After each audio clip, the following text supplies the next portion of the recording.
disciplina, irmãos, existe a disciplina preventiva. Qual é a disciplina preventiva? É aquela que o pastor, ele previne ela.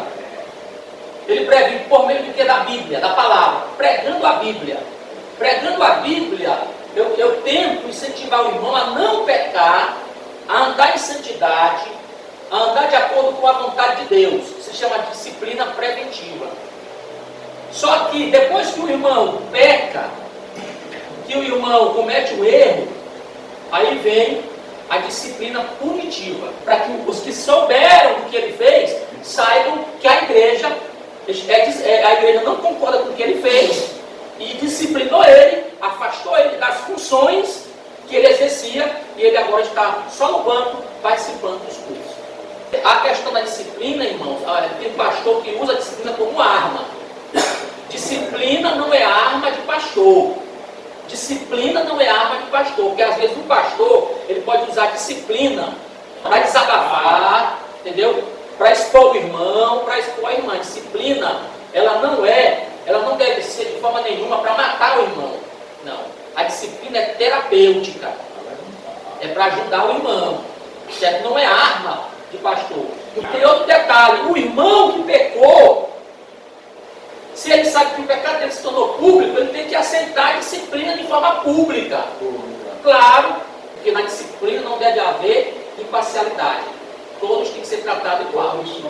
Até para dirigente e pastor, o tratamento tem que ser igual. O que significa o tratamento individual? Vai só tu e ele. 16. Mas se não te ouvir, leva ainda contigo um ou dois, para que pela boca de 2 ou 3 testemunhas toda a palavra seja confirmada. Aí aqui ele vai tratar de forma privada.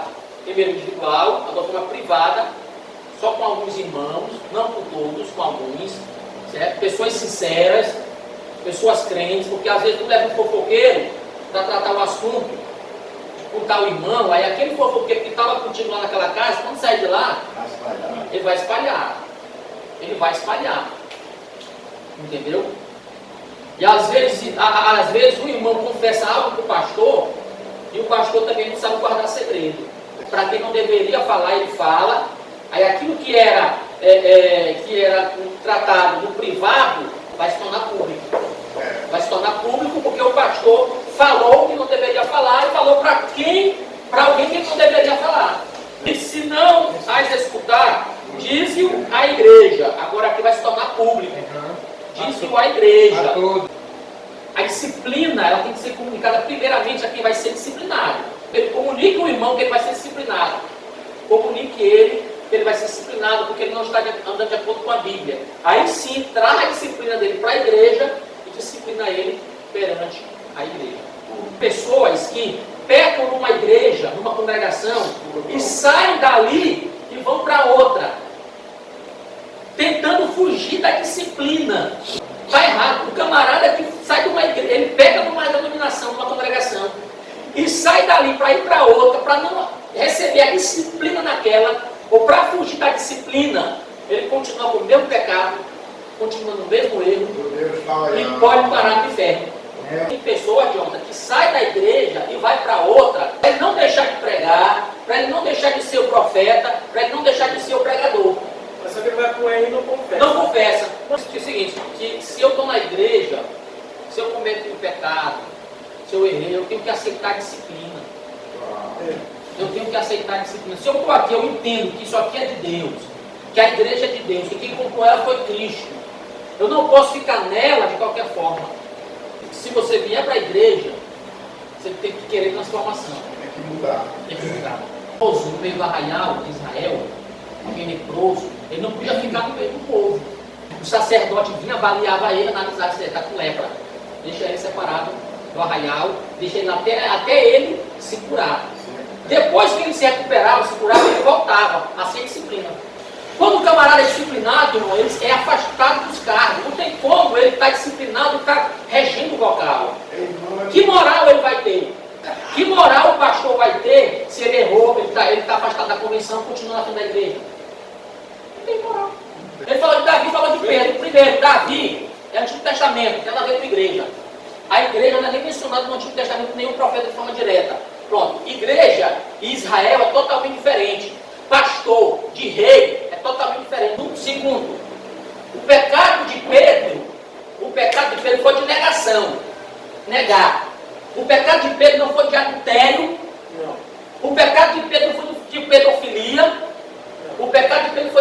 traição, negou.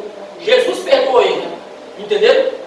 Agora, a tratativa com quem é pedófilo, traidor, é totalmente diferente. Perdoa, mas restituição não tem como, porque perdeu a moral diante da comunidade, diante da igreja. Ele foi pronto. Mas, Marcos, por que é que tem que haver disciplina? Primeiro, porque nós estamos tratando de assunto santo. Assunto santo, irmãos. Não dá para ficar na igreja de qualquer jeito. Não, a disciplina, ela deve ser aceita, porque Deus é santo, irmãos. Deus é santo. Para estar aqui, você tem que ser santo. Ser santo, porque eu, o Senhor, sou. Deus teve que trabalhar muito na vida dos judeus para mostrar para eles o que é coisa santa. Deus trabalhou com o dia santo, Deus trabalhou com festas santas, Deus trabalhou com tecidos santos, para tentar colocar na mente deles, dos judeus, a ideia de santo, a ideia do sagrado. O sacerdote, ele tinha uma faixa na cabeça, meu irmão, aqui ó, o nome escrito, santidade ao Senhor. Ele tinha que colocar essa faixa. A igreja, ela aceita todo tipo de pessoas, sim ou não? Sim. Ela aceita. Ela aceita. E quando o camarada vem lá no mundo, ele vem ferido. Ele vem baleado pelo pecado. A igreja recebe ele e trata ele. Agora, se ele quiser continuar na igreja, ele tem que querer mudança. Ele tem que querer mudança. Entendeu? Porque se ele quer vir para a igreja, mas continuar fazendo o que ele fazia lá fora, primeiro, não vai adiantar nada para ele. Segundo, ele só vai denegrir o corpo.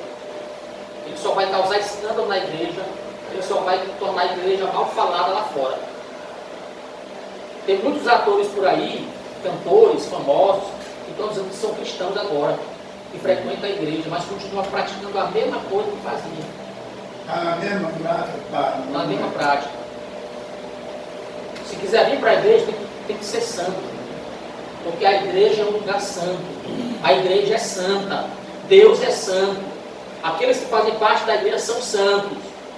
Por isso que a disciplina tem que ser exercida no meio da igreja. Senão a coisa desanda.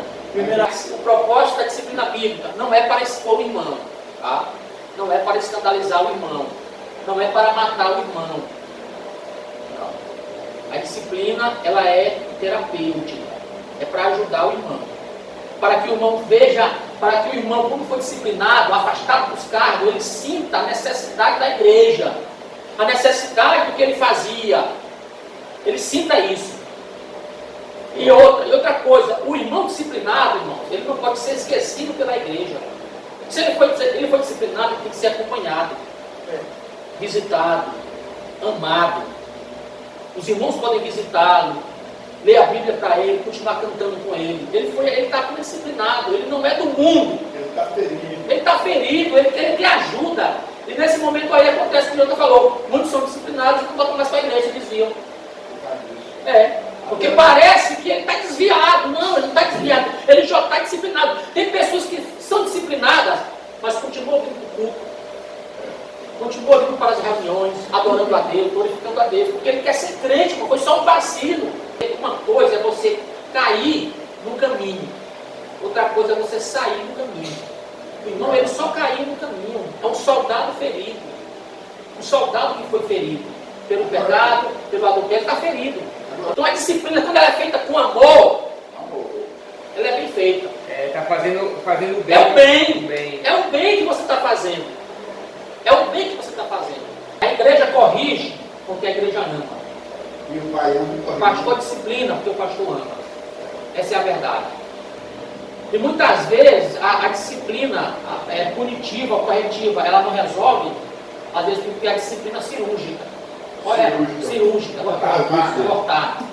Cortar, amputar. Às vezes o membro ele pode ser excluído.